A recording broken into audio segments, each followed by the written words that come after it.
میاں بیوی کی لڑائی کا آخری حل کیا طلاق ہی ہے؟ آج کل دیکھا جاتا ہے شادی ہوتی ہے 1 مہینے بعد 2 مہینے بعد طلاق ہو جاتی ہے، گھر بستے نہیں ہیں، تو کیا طلاق ہی اس کا حل ہے؟ بالکل نہیں، طلاق یہ آخری اسٹیپ ہوتا ہے کہ جہاں جا کے پھر گھر کو توڑا جاتا ہے۔ حتی الامکان شریعت مطالعہ اسی بات کا حکم دیتی ہے کہ آپس میں صلح کی جائے۔ نکاح یہ صرف خواہشات کو پورا کرنے کا ذریعہ نہیں ہوتا، نکاح ایک مبارک عمل ہے اور اس کے ذریعے سے 2 خاندان آپس میں جڑ رہے ہوتے ہیں۔ یہ نسل کو بڑھانے کا ایک ذریعہ ہے اور نکاح یہ الفتوں اور محبتوں کا نام ہے۔ اصل مسئلہ یہ ہوتا ہے کہ تعلیمات دینیہ سے ہم لوگ دور ہوتے ہیں، ہمیں معلوم نہیں ہوتا کہ کس انداز میں ہم نے آگے زندگی کو گزارنا ہے،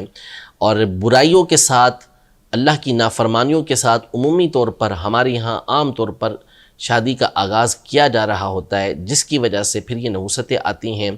اور بڑی دھوم دھام کے ساتھ کی ہوئی شادی، نعوذ باللہ اللہ محفوظ رکھے، کہ بہت سارے ایسے معاملات پیش آتے ہیں کہ 1 مہینے کے بعد، 2 مہینے کے بعد، سال کے بعد گھر ٹوٹ جاتے ہیں۔ تو برائے مہربانی پہلے تو آپ اس بارے میں معلومات حاصل کر لیا کریں، پھر کبھی ایسی نوبت پیش آ جائے کہ اب گھر بننا چلنا ممکن نہیں رہا تو کسی اچھے عالم دین سے، مفتی صاحب سے رابطہ کر لیا کریں کہ وہ آپ کو بتا سکیں کہ آگے کا لائحہ عمل کیا ہونا چاہیے، کیونکہ ایک ساتھ 3 طلاقیں دے دی جاتی ہیں، اور ایک ساتھ 3 طلاقیں دے دینا، اس سے طلاق پڑ جاتی ہیں اور تینوں کی تینوں پڑ جاتی ہیں۔ لیکن یہ طریقہ کار شریعت مطہرہ کا پسندیدہ طریقہ نہیں ہے، پورا ایک طریقہ کار ہے کہ کس طرح آپ نے،